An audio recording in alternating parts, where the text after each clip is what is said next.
Hello friends, আশা করি তোমরা ভালো আছো। আমরাও ভালো আছি। আর প্রতিদিনের মতো আবারও চলে এসেছি নতুন এক পদ নিয়ে।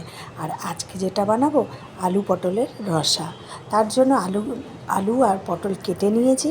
আর পটলগুলোকে খুব বড় বড় ছিল, তাই মাঝখানে আমি একটু তেড়সা করে কেটে নিয়েছি। আর এইদিকে মিক্সির জারের ভিতরে আদা, পেঁয়াজ, রসুন, সব কাঁচা লঙ্কা, টমেটো সব দিয়ে পেস্ট করেছি। আর এইদিকে জিরের গুঁড়ো, ধনের গুঁড়ো, নুন, হলুদ সব নিয়েছি। আর বেশি করে একটু তেল দিয়ে দিয়েছি কড়াইতে। গ্যাস অন করে বসিয়ে দিয়েছি। এবার তেলটা গরম হয়ে গেছে। এবার আমি এক এক করে পটলগুলোকে ভেজে নেব। আর বেশি তেল দিয়ে বেশ পটল ভাজলে না পটল খুব সফট হয়।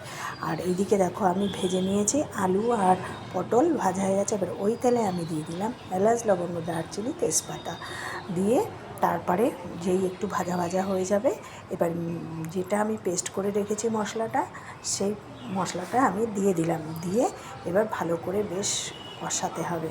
একদম কষাতে কষাতে যখন তেল ছেড়ে যাবে, দেখো আস্তে আস্তে কিন্তু তেল ছাড়া শুরু করেছেই অলরেডি, দেখতে পাচ্ছ। আর আলু পটলের রসাতে একটু তেল তেল ভাব না থাকলে কিন্তু ভালো লাগে না।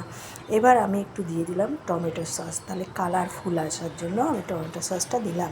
আর এদিকে যা যা মশলা তোমাদেরকে দেখালাম সেই মশলাগুলো একসাথে সব দিয়ে দিলাম। দিয়ে এবার গ্যাস একদম ফুল করে সবগুলোকে একসাথে ভালো করে কষিয়ে নেব। কষিয়ে নিয়ে তারপরে যখন তেল একদম ছেড়ে যাবে, তারপরে দেব পটল।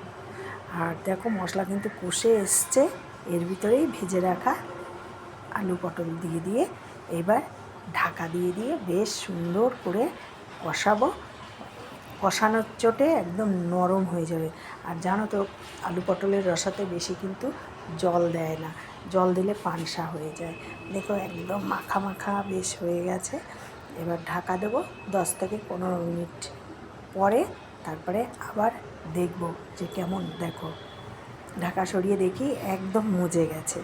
এরপরে দিয়ে দেবো আমি সামান্য পাশ থেকে ঘুরিয়ে একটু সামান্য গরম জল সামান্য দেব, যেহেতু আলু পটলের রসা তো বেশি দেব না।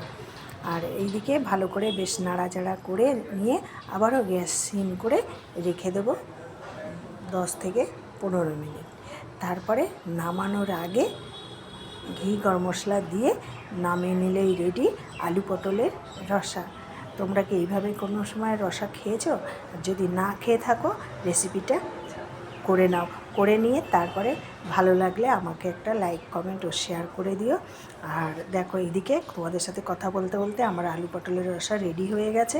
এবার নামানোর আগে ঘি, গরম মশলা দিয়ে দিলাম, দিয়ে নাড়াচাড়া করে নামিয়ে নিলেই রেডি। আর কেমন লাগলো বন্ধুরা অবশ্যই কিন্তু কমেন্টে জানাবে। আর ভালো লাগলে লাইক, শেয়ার, কমেন্ট ও সাবস্ক্রাইব করতে কিন্তু ভুলো না। আর বেশি বেশি করে শেয়ার করে দাও। তাহলে আজকের মতো রাখি বন্ধুরা। Thank you.